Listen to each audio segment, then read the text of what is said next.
Hmm.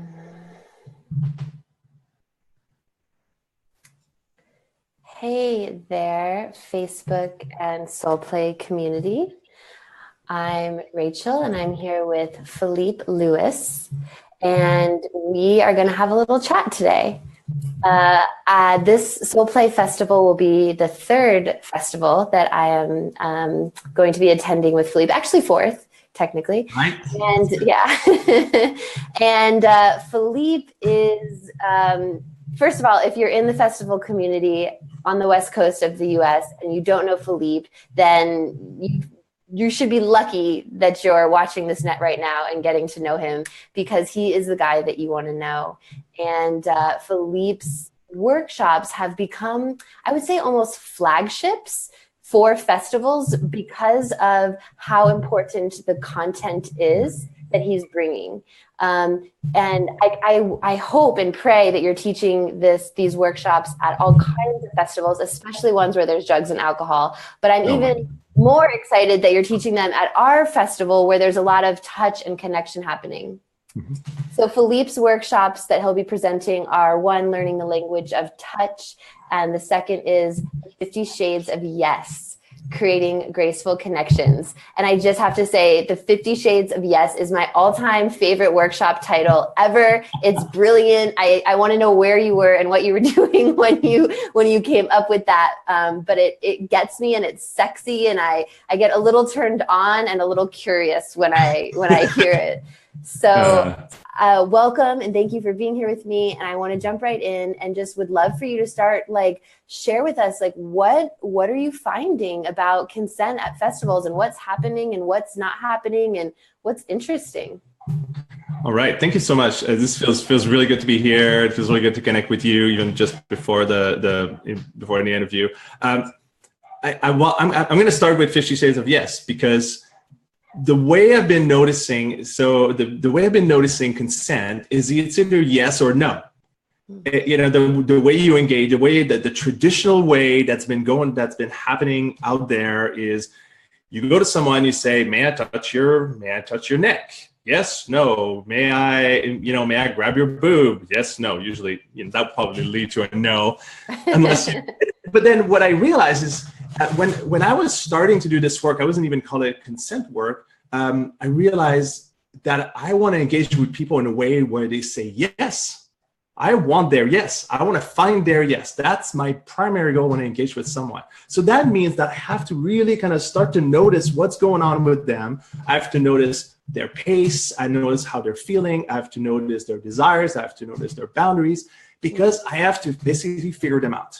And if I figure them out just right, then I can kind of come in and offer them things they're going to say yes to. Or even if they say no, they're going to say, essentially their response is going to be like, oh my God, it sounds so awesome. I would love to, but I'm going to have to say no for whatever reason. Like, bring chocolate to someone who doesn't do dairy, or maybe they have maybe they don't want to be touched, but the way I offer it sounds so great. The point is that in whatever ways you approach someone, their level of yes will fluctuate.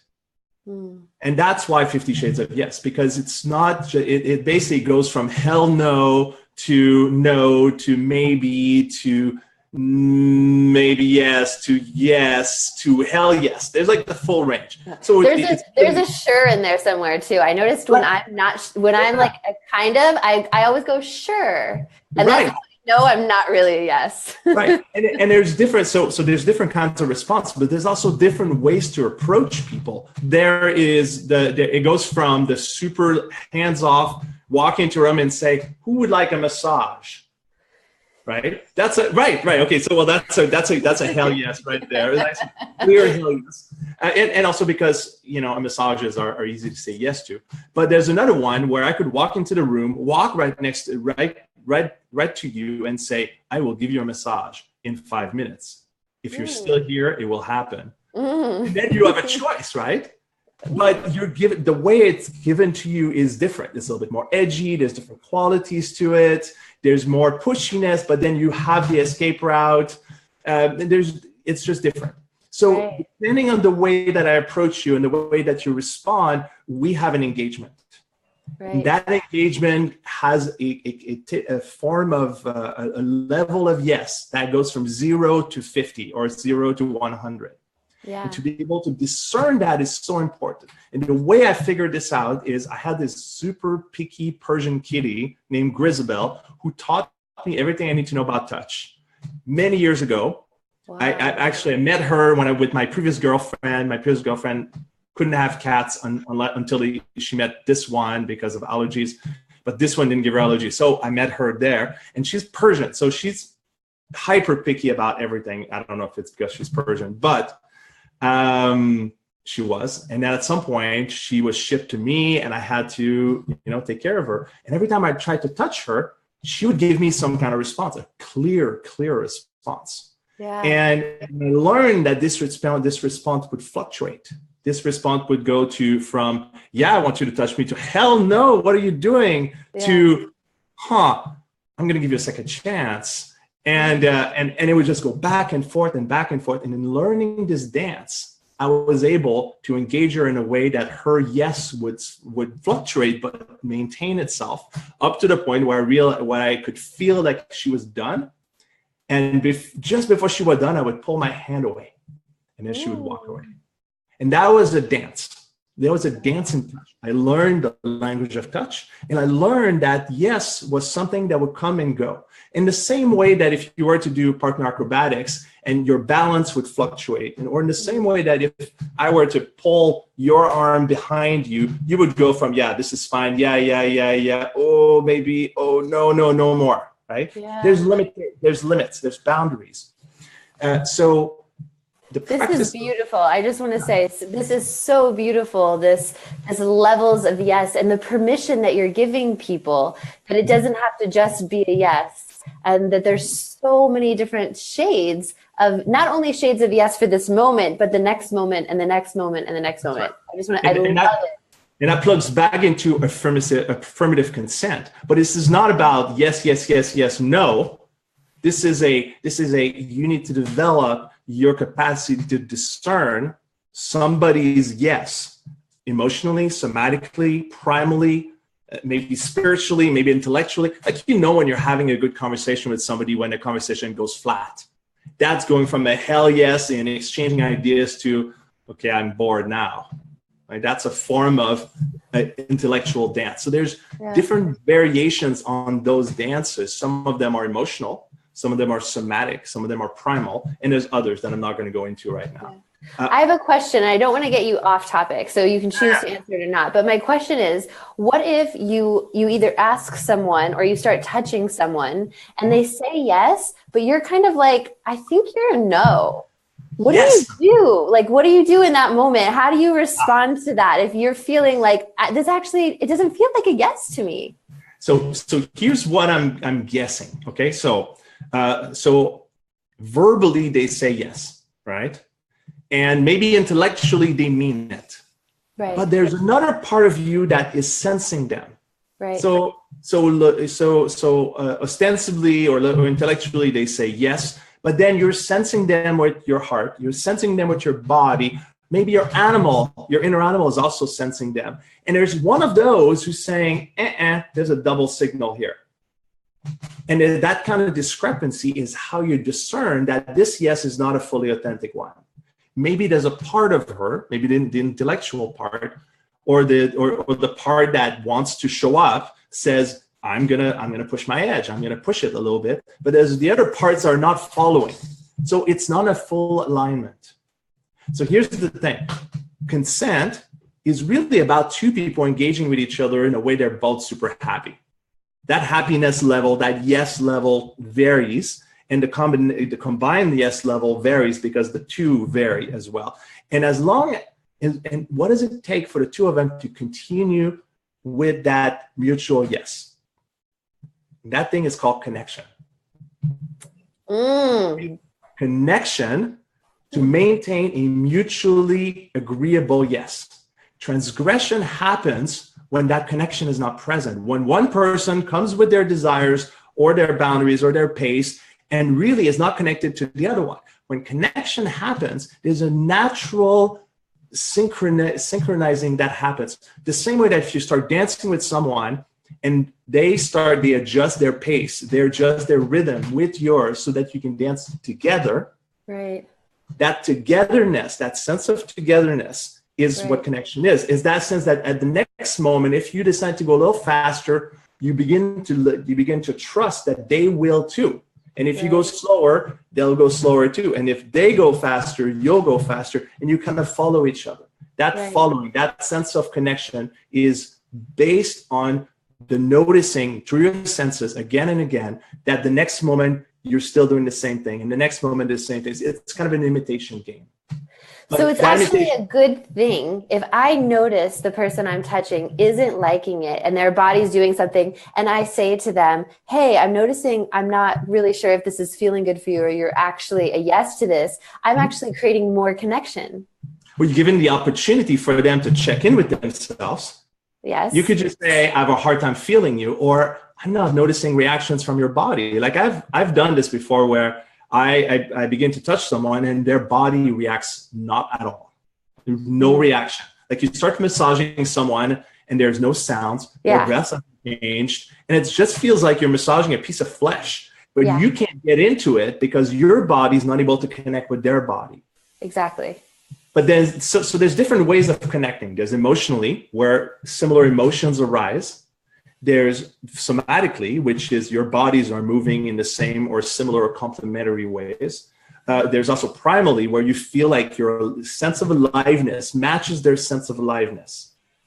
And it's in the more levels of connection like this is occurring at the same time, the better the connection, the stronger the trust that emerges, less of a chance of transgression. So when I say engage with consent, what I mean is pay attention to these different levels of connection, like emotional, primal, somatic, intellectual, social, and even spiritual. So if all these are aligned with the other person, which happens when you're with a lover or a partner, when that happens, the chance of transgressing it would only happen with accident. It would only happen because you're either distracted or you missed something, and then you would like step on the other person's, emotional toe or actual physical toe. Yeah, I love this. And I'm really fascinated by these levels too, because one of the things I was thinking of is like, if my body is getting a no from this person, do I address it on an intellectual level or do I address it on a body level? And I'm hearing from you all the levels, like the more levels you can address it on, like you would maybe say something intellectually and move your body back. And something like the more levels I can continue to be communicating on, the greater chance of connection. Well, my recommendation is you communicate at the level that you feel disconnected. So and usually the way you do this is by slowing down. Yeah. If you don't feel their body, slow down to pay attention to the subtle details, because there's always some subtle details. There's always the ways that your heart, the body, the animal, the head, they're all speaking, they're all expressing. Every time somebody's expressing, all levels are expressing. Some of them are more shut down, some of them are less practiced. Men are less practiced at expressing and feeling with the heart. They're less emotionally intelligent, culturally speaking. Not everyone's like that. Women, on the other hand, I would say that they're less primally intelligent. They're less socialized to become primarily intelligent, while men are less socialized to become emotionally intelligent.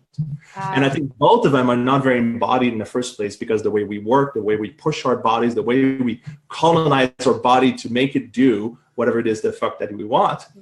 And so the result is the body is no longer its own thing. It's a machine that we drive. Wow. We don't feel with it. I'm really fascinated. I'm both fascinated by you, and I'm so grateful also for you and the work that you're doing and bringing. And I want to know more. And I want to have an embodied experience of this interaction with you. And so I look forward to that at SOULPLAY, which is like only 2 weeks away. And so right now what I want to do is we have to wrap it up, unfortunately, but I want to send people to your website where they can where you have free resources. So Exquisite Love Coaching you can go to, and it's exquisite.love, and exquisite is with an X, which is fun. And you can grab Philippe's ebook, which will give you tools to help connect at a primal, somatic, and emotional level. Is there anything else that you want to say about this ebook or about your website? Check it out.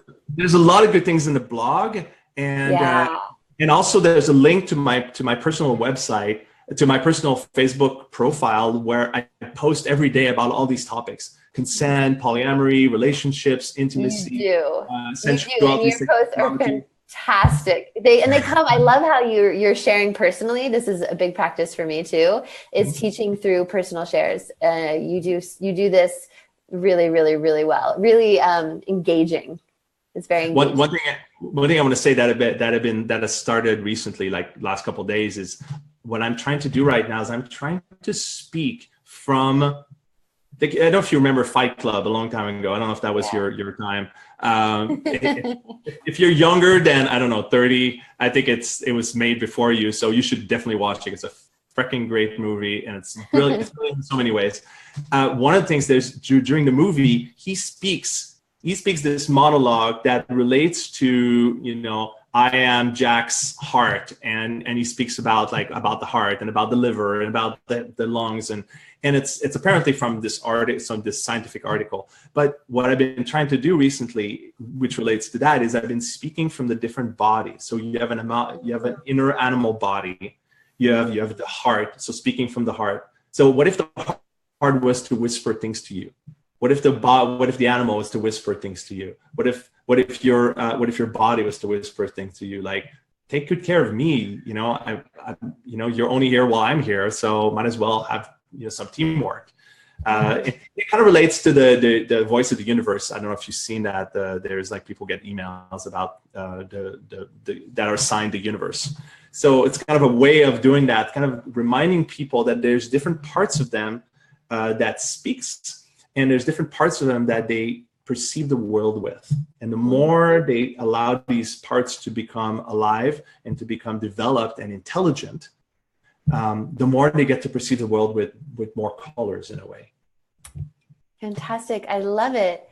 Wow. I love how you're increasing the spectrum and all of the different shades in so many different areas. Happy to help. Thank you so much, Philippe. It's been such a pleasure to be here with you today, and I can't wait to see you in 2 weeks. I'm so excited. All right, see you later. Bye. Bye.